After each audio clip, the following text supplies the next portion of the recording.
Shane Tripchak, it's Football in Focus back for another week.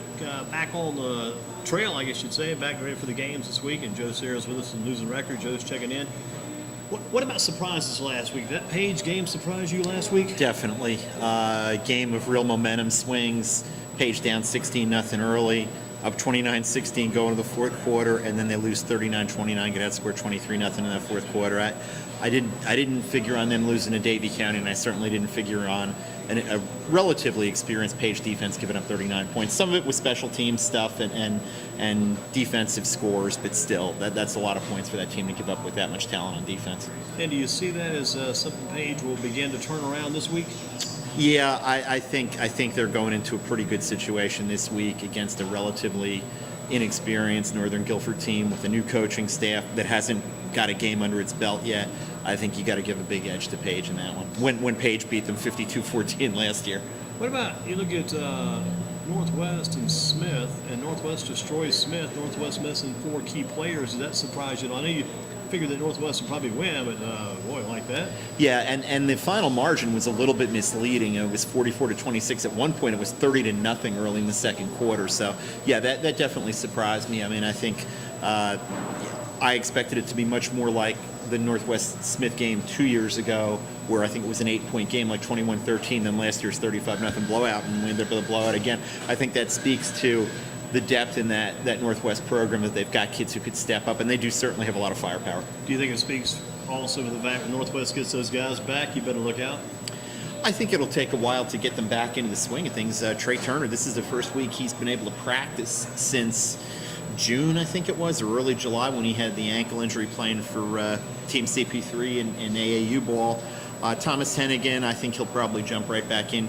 You know, Kyle Finney, just don't know when he's going to be back. He's in the concussion protocol, and they're going to take every precaution with him, especially this week. And the fourth kid, is he out for the year? Tristan Kilgannon, yes. He had a shoulder injury last year and re-injured it and had to have surgery, and he's out for the year.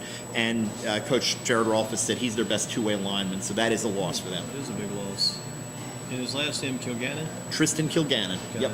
What about Grimsley? They got the job done in game 1, and they did it mainly with special teams and defense. Yeah, I think their offense is definitely going to be a work in progress for a while. They're trying to figure out who their playmakers are, and how they're going to use them, getting kids in the right places. One touchdown on an 89-yard kickoff return by a young man who you've got coming on later, Niall Harris. A pick 6 on a screen pass by defensive lineman Kenyon Duncan, who had a phenomenal game. That accounted for 2 of their 3 scores. Like I said, the offense a little bit of a work in progress. They had a couple of fumbles when they were driving, and that set them back a little bit. But the offense is always, I think, a little bit behind the defenses at this time of year. What about Faison Walden? Did he get involved in the offense? Not much. They tried to run him between the tackles a few times, and I kind of wondered about that a little bit. I think I'd want to get him out on the perimeter, get him out in space.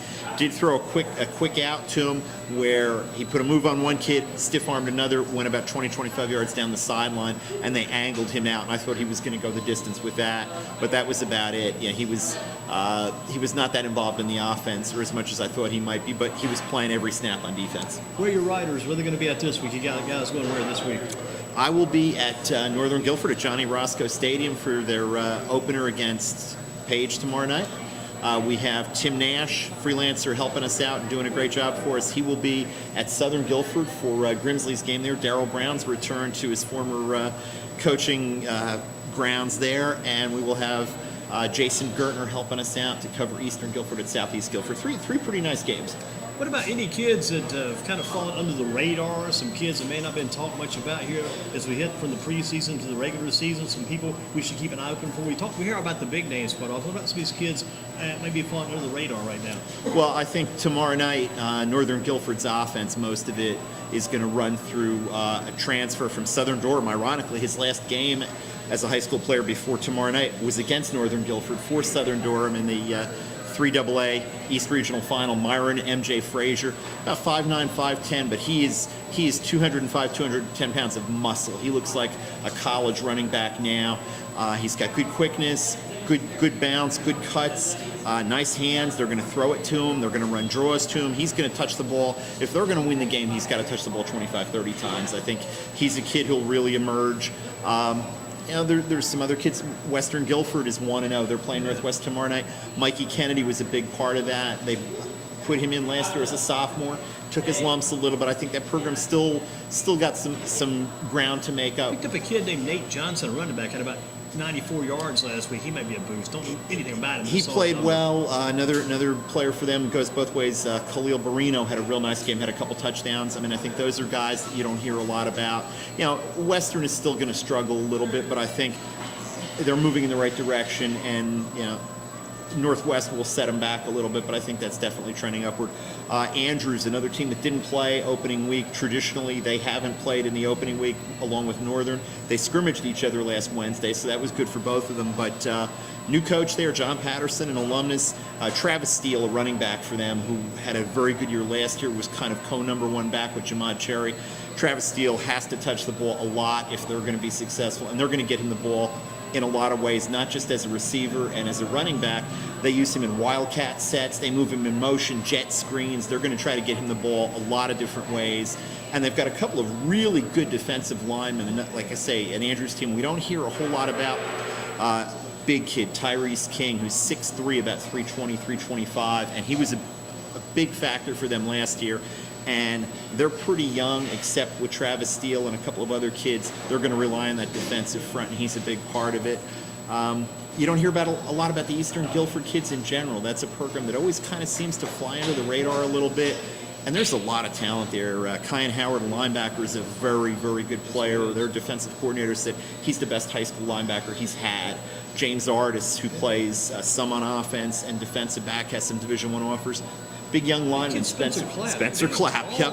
6'5", about 265, 270. He's going to Appalachian State. And Doug Robertson raves about him as an offensive lineman. And Doug's a line coach guy. When he tells you a kid can play the line, you know, that says something. You know, talking about teams that fly under the radar, Southeast is another one we don't hear as much about because they're always kind of overshadowed by Dudley and Paige in that conference. Yeah, Spencer Turkin's always like that defensive end. Trey Love. He's a tremendous athlete. 6'4", about 230, 235, can run with their receivers and backs.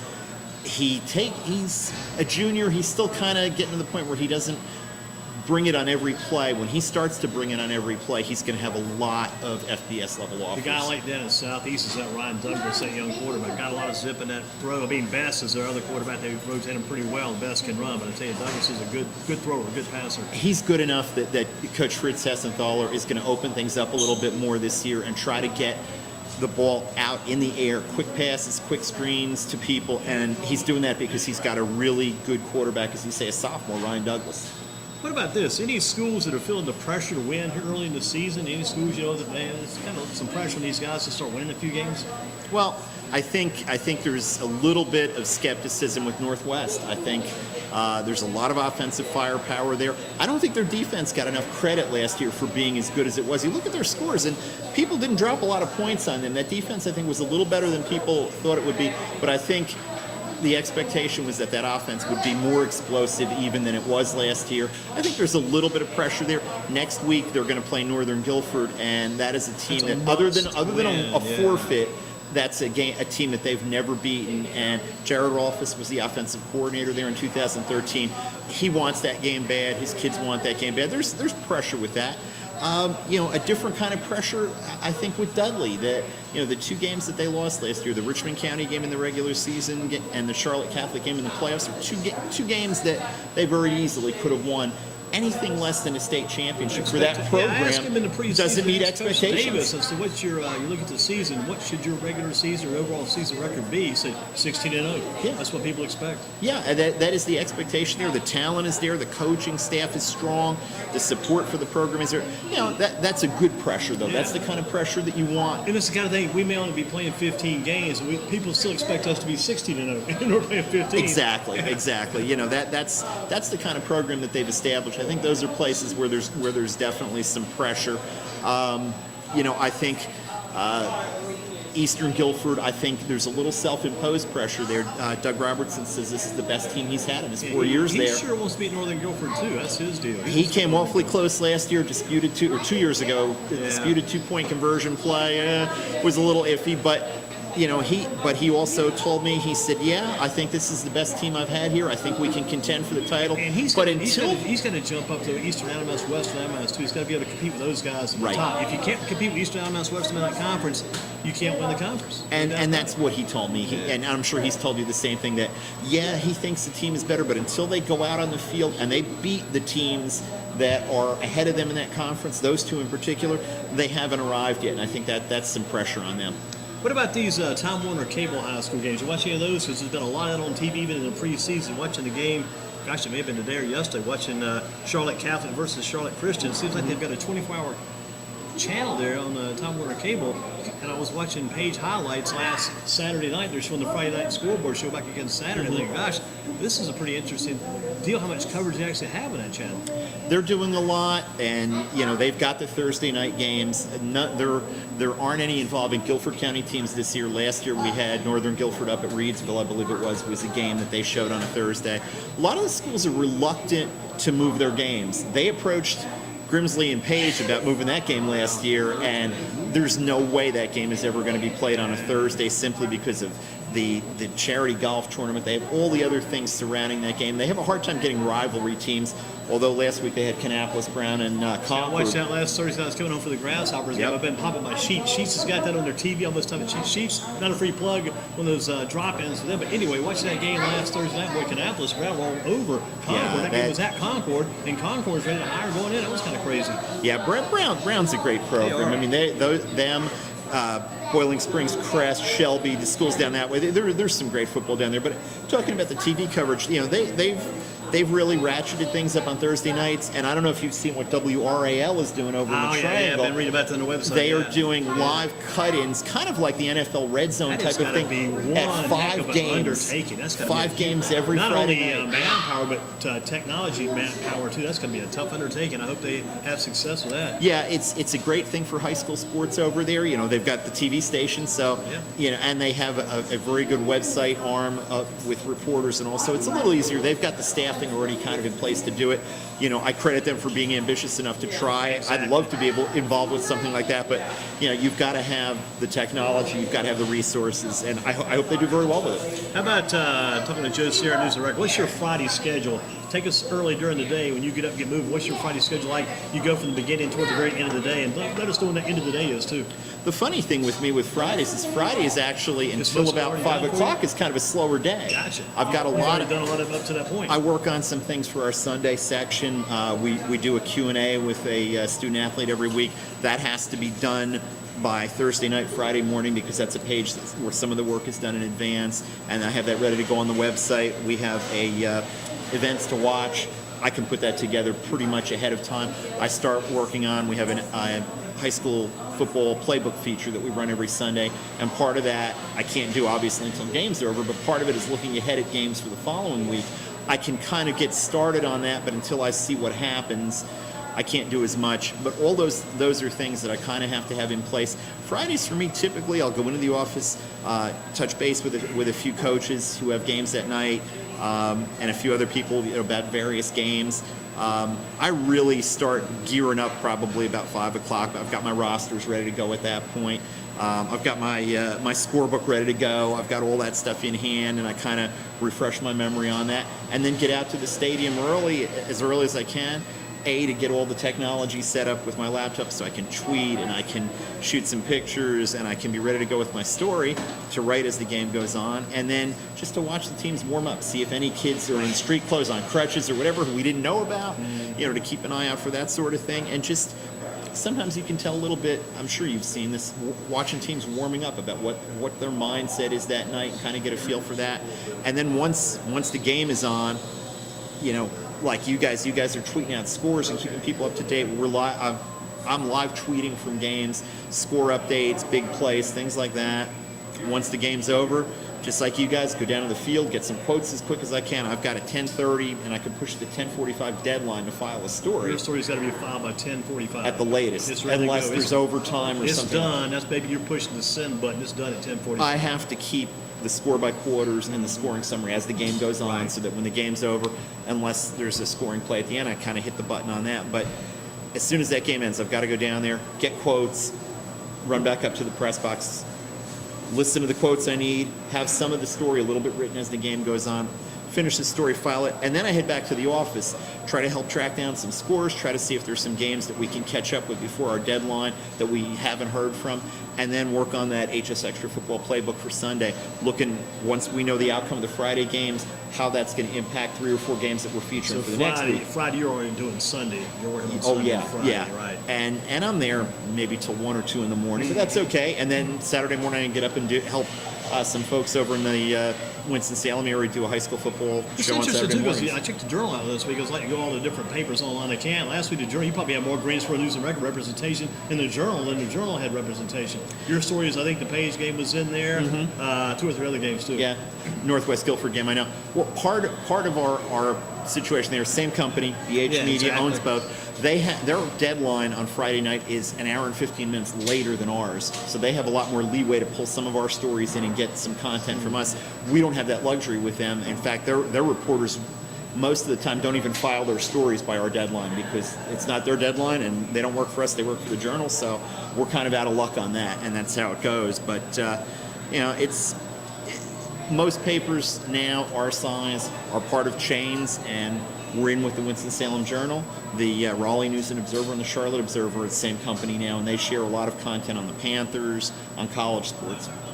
So, What that's- about, from your standpoint, what's going to be the biggest game of the year in the area of the county as of right now? I know the Paige Grimsley game is always big. That's just for its own particular purpose, its own little personality. What's going to be the biggest game of the year?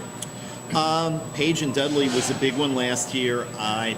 Paige has a little work to do to get to the level where that they have a shot at winning that game, I think. But Southeast and Dudley has turned into a pretty strong rivalry. There's a lot of bad blood there, and those two teams really want to beat each other. Northwest and Northern Guilford is a game coming up next week. Geographic rivals. Some of the northern school zone came out of the Northwest zone, so some kids might have an older sibling that went to the other school. That happens sometimes. Those are definitely games to watch. East Forsyth and Paige was a great game last season. Two teams that could have been playing for the state championship. East Forsyth had Charlotte Mallard Creek on the ropes. Charlotte Mallard Creek scores at the end of regulation to tie it and wins in overtime. That was a 31-30 game on that crazy rain weekend last year. They were the one game that got in on Friday night, and that was a wild finish with East Forsyth winning 31-30. They come over to Paige this year. That should be a very good game. That's a very talented East Forsyth team. There's some games that are sort of fringe. Andrews and Reedsville are two of the better 2A programs in the state, and they get together in a couple weeks. Andrews blew them out last year because Reedsville had a bunch of injuries in that game. 48-3. You never see a Reedsville team get beat by a score like that, so they're going to want to get something back on them. There's so many little rivalries and good matchups, but I mean that's just a few I can think of off the top of my head. You could probably rattle off a few more. I'm going to give you a final question tonight. Closes out with Joe Sirera News and Record. If you could travel or visit any place in the world, where would you go? You get all this stuff behind us. Work is done. You're done on Friday night, early Saturday. We'll walk out of the News and Record. Any place in the world, where would you visit? My wife and I and our son have spent a number of summer vacations in Sarasota, Florida. One of the greatest beaches in the world there, Siesta Key. A cold drink in my hand, my wife and my son with me, walking on the beach at sunset there. I'll take that any day of the week. What's the one place you would not go? Wow, there's a lot of places in the world where things are not great, and I'd certainly want to avoid those unless I was in a position to go there and help somebody and do it safely. Those kind of things. I wouldn't want to be a Cleveland Browns fan at a Pittsburgh Steelers game in Pittsburgh. That's one thing I wouldn't want to do. There's a few situations like that where you don't want to be on the wrong end of a game and a rivalry on the other side. But it's high school football. I'll go just about anywhere. Joe, you came tonight. Thank you as always. Thank you, Andy. Work. Appreciate We'll it. Look for things in the morning in the News and Record, and I saw you guys picks. I like to read the picks. I think you were like 13-3 last week. Spencer was 13-2. Yeah, he didn't pick the Dudley game because he was doing that game. He didn't want to touch base on that, but he'll be full set of picks from this week going forward. Those are fun to follow too. Keep up the good work. Thanks, Andy. Appreciate it. Joe Sirera with us, News and Record. We've